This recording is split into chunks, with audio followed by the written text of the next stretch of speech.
स्वराज्य माहिती अधिकार संघटनेचं सोलापूर जिल्हा मार्गदर्शन शिबिर आणि मेळावा शानदारपणे भव्य स्वरूपात पार पडला।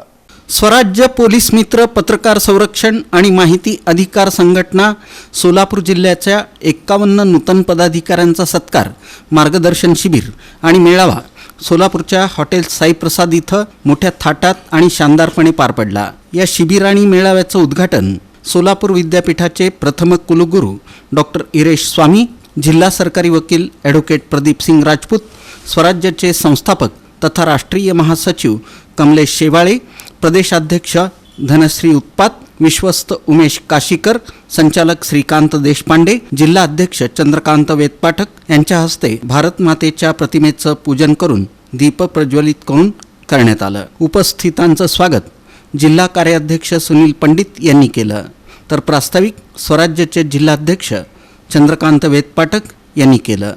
संपूर्ण सोलापूर जिल्ह्यातील 11 तालुके आणि 11 शहरातील नूतन 51 पदाधिकाऱ्यांचा सत्कार प्रमुख पाहुण्यांच्या हस्ते स्वराज्य संघटनेचं नियुक्तीपत्र, ओळखपत्र, मोत्यांचा हार घालून फेटा बांधून करण्यात आला।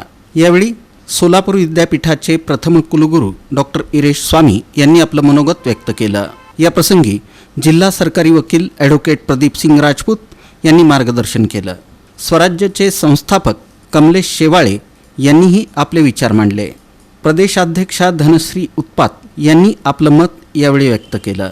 या प्रसंगी नूतन जिल्हा कार्याध्यक्ष सुनील पंडित, उपाध्यक्ष राजेंद्र कुमार रघोजी, सचिव सुधाकर शहाणे, सहसचिव दीपक कुरुलकर, कार्यकारिणी सदस्य किशोर बेजगम, सहसंपर्क प्रमुख गजानन सोनार, जिल्हा समन्वयक Rohit Upalaikar, advocate Sumit Raghoji, advocate Rahul Gaikwad, Vaikunth Jadal, doctor Bhalchandra Nikam, Dilip Kshirsagar, प्रसिद्धी प्रमुख अशोक मैंदर्गीकर आदींची उपस्थिती होती। या निमित्तानं जिल्हा प्रभारी इफ्तेकार कामतीकर, जिल्हा महिला अध्यक्षा अर्चना कांबळे, उपाध्यक्षा सपना कांबळे, शहर अध्यक्ष विनोद भोसले, सचिव प्रकाश चव्हाण, शहर कार्याध्यक्ष दत्तात्रय दळवी, स्मिता पाठक आदींची उपस्थिती होती। सूत्रसंचालन नीता रघोजी आणि किशोर बेजगम यांनी केलं, तर आभार अशोक मैंदर्गीकर यांनी मानले। मिळालेलं स्वातंत्र्य जे आहे त्या स्वातंत्र्यामध्ये नागरिकांचे अधिकार जे आहेत, न्यायालय व्यवस्था जी आहे त्या न्यायालय व्यवस्थेमध्ये आपल्यापैकी काही सरकारी वकील आहेत, ते खरं तर कायद्याचं ज्ञान त्यांना जास्त असतं। माझ्यासारखा शिक्षक जो आहे, विद्यार्थ्यांना शिकवण्याच्या पलीकडे, त्याला प्रामाणिकपणानं अभ्यास करण्याच्या पलीकडे मी काही सांगितलं आणि शिकवलेलं नाही। पण प्रामाणिकपणाने शिकत असताना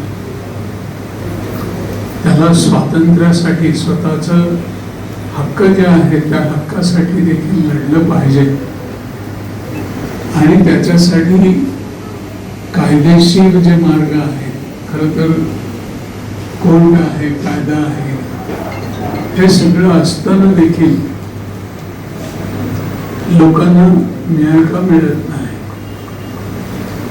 आणि आज आपण बघतो की लॉ अँड ऑर्डरचा जो विषय असतो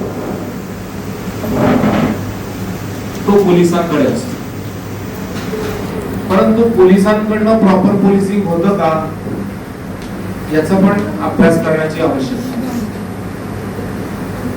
बऱ्याच ठिकाणी असं बघायला मिळतं की पॉलिटिकल इंटरफरन्स पोलिसांमध्ये जास्त असल्यामुळं ज्या व्यक्तीचा राजकीय दबाव पोलिसांवर आहे त्या पद्धतीने त्याची बाजू पोलिसांकडून ऐकून घेऊन काही प्रमाणात या ठिकाणी पोलिसांकडून खटले दाखल करण्याचा किंवा त्या ठिकाणी कायद्याची अंमलबजावणीचा कार्यक्रम केला जातो।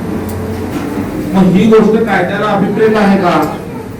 तर ही गोष्ट कायद्याला अभिप्रेत नाही। पोलिसांनी महाराष्ट्र पोलीस कायदा असू दे, महाराष्ट्र राज्य सेवा नागरी शासकीय अधिनियम जे काय असतील त्याची जी काही नियमावली असेल त्या असू दे, किंवा आणखी काही शासनाने जे काही अधिकार नियमावली पोलिसांना ठरवून दिलेली आहे त्या पद्धतीनं त्याप्रमाणे काम करणं पोलिसांकडून अपेक्षित आहे आणि तसं काम करून घेणं हे आपली सर्वांची जबाबदारी आहे.